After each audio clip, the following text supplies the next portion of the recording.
This is the third battle between the Prussian prince and Orgetorix of Agartha, and in this battle we have a Burgundian mirror matchup.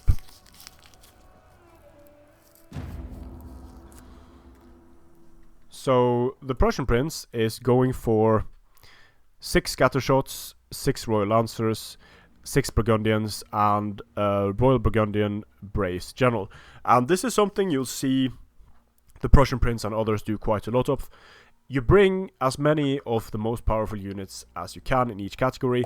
So max 6 of the same, which means 6 scattershots, 6 royal lancers, and 6 Burgundian axes.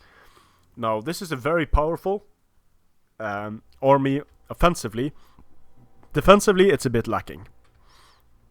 For Orgetorix, his army is slightly more balanced. He still has the 6 Burgundian axes, he still has the 6 royal lancers, he still has the royal Burgundian brace general, but he also has 2 Germanic spears, interestingly enough, and he has 5 very cheap Germanic bows instead of the scattershots.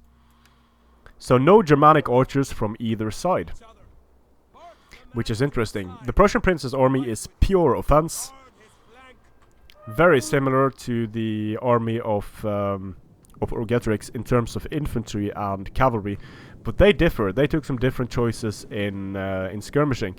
Very cheap Germanic bows here for Orgetorix, and the more expensive scattershot hurlers that can do more damage more quickly than the Germanic archers, the Germanic bows, but they do have the issue of being of shorter range. But Burgundians versus Burgundians, no surprise, the battle isn't going to be a long one.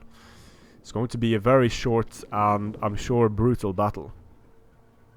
Both players shock infantry, shock cavalry, and very light skirmishing.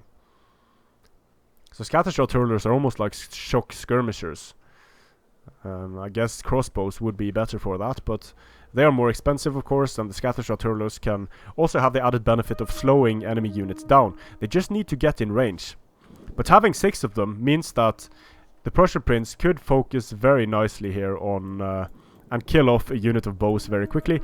But again, the problem is he's using a more expensive unit to kill a cheaper one, which could be problematic.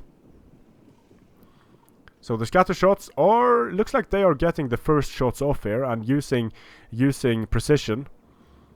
Let's see if Orgetorix just charges in with his Germanic bows. He might very well do that, just to use them as a screen, as a shield for his army. You can see how quickly the Germanic bows are dropping, just disintegrating under the onslaught of the scattershots. And now the scattershots could get some shots off on the royal lancers. The royal lancers being used very aggressively to push behind the screen of scattershot hurlers, which allows the Prussian prince to get some counter charges here. Also, he manages to escape with a few of his scattershots, which could be very important late game. Once again, Attila clusterfuck coming up. The Prussian prince is closer with his infantry support, which means that a lot of royal lancers are going to die. Over here as well, the Burgundian axes doing so much damage to the royal lancers on the charge. But now the Prussian prince's units are mostly engaged, while a lot of the units of Orgetorix are free, which means that Orgetorix could get some important charges off here. Germanic spears breaking from being charged by royal lancers. And let's see where the generals are. Yeah, the generals are being kept safely in the back of the armies. Looks like this flank is going to go fairly well for the Prussian prince, if he can get a good charge with his Burgundian axes. The scattershots are firing, could potentially fire on some cavalry units now. And once again, it looks like the Prussian prince, by being a bit more patient and responding to Orgetorix, is able to overall get the better engagements. Needs to be a bit careful about his general here, but the general is intercepting this unit of lancers very nicely. The flank here is won by the Prussian prince. He's also doing very well here by charging in with his Burgundian axes. He is going to lose that unit, but he has a free cavalry unit, which is very, very important. Interesting how Orgetorix didn't even skirmish, but used his very cheap skirmishers once again to act as a screen to push back the skirmishers of the Prussian prince.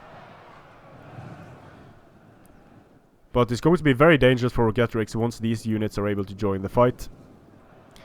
In the central clusterfuck, things are fairly stable, fairly even here. Crashing in with the Royal Burgundian General here is Orgetorix. But didn't get a charge, so he pulls it out, which is a good idea. Hard to get clean charges in clusterfucks like that. But this looks like a victory for the Prussian prince. And yeah, Orgetorix... some of the cavalry units of the Prussian prince outperforms Orgetorix's cavalry by a vast margin. I feel like these Germanic spearmen were entirely unnecessary for Orgetorix. And the scatter shots got some kills, certainly more than the Germanic bows.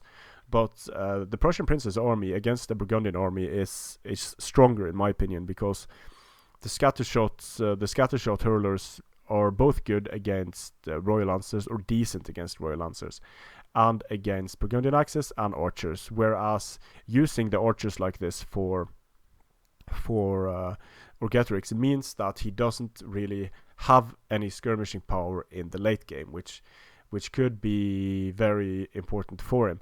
Now, in terms of the Burgundian axes of the Prussian prince do fairly well. So do the axes of Orgetorix, slightly less kills on them, but a good game. And Burgundians against Burgundians, it's going to be short and brutal.